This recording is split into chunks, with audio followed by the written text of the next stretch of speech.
ఈ చిరంజీవి గాడు, బాలకృష్ణ గాడు, ప్రభాస్ గాడు, మహేష్ బాబు గాడు ఇలాగే కదా మనం ఫ్రెండ్స్ తో కలిసినప్పుడు లేదా సిట్టింగ్ చేసినప్పుడు వీళ్ళ గురించి, వీళ్ళ ఫ్యామిలీ గురించి, వీళ్ళ భార్య పిల్లలు అని చెప్పి ఇలాగే డిస్కషన్ చేస్తుంటాం వీళ్ళ గురించి. కానీ ఏ ఒక్క రోజైనా నీ ఊరికొచ్చి, నీ ఇంటి ముందుకొచ్చి, నువ్వు నాకు ఓటేస్తే నీకు నీ పని చేసి పెడతా అని మోసం చేసిన నీ ఊరు సర్పంచ్ని గాని, ఎమ్మెల్యే గాని, మినిస్టర్ గాని ప్రశ్నించినవా? చెయ్యవు. ఎందుకంటే వాళ్ళ మనుషులు ఎత్తికి మరి నీ ఇంటికి వస్తారు. మనం పొద్దున్న లేస్తే పడుకునే నైట్ పడుకునే దాకా ఈ యాక్టర్స్ మీద పడుతూనే ఉంటాం, కూర్చుతూనే ఉంటాం. నేను చిన్నప్పటి నుంచి చూస్తున్నా, మన తెలుగు రాష్ట్రంలో ఏదైనా జనాలకి ఏదైనా ఇబ్బంది, ప్రమాదాలు ఇట్లాంటివి వచ్చాయంటే ఏ రాజకీయ నాయకుడు ముందుకు రాడు. ఫస్ట్ వచ్చే చిరంజీవి గారే. ఆయన చిన్నప్పటి నుంచి చూస్తున్నా, ఆయన ఎంతో డబ్బు డొనేట్ చేశారు మన తెలుగు రాష్ట్రాలకి.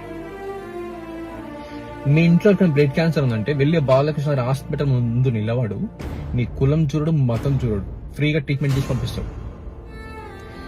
శత్రువు ఇంటికి వచ్చినా సరే అన్నం పెట్టి పంపించే రకం ప్రభాస్ గారు. ఇప్పటికీ ఎన్నో అనాథాశ్రమం చూసుకుంటున్నాను, అంత గొప్ప మనిషి. ఇక మహేష్ బాబు గారు అంటావా, కొన్ని వేల మంది పిల్లల గుండెల్ని కాపాడిన మనిషి రూపంలో దేవుడు ఆయన.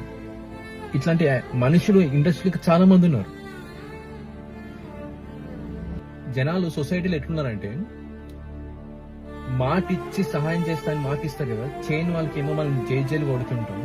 కనిపించకుండా, కంటికి కనిపించకుండా సహాయం చేసే వాళ్ళనేమో అమ్మనా బూతులు తిడతాం. ఇది సొసైటీలో ఉన్న మనుషులు.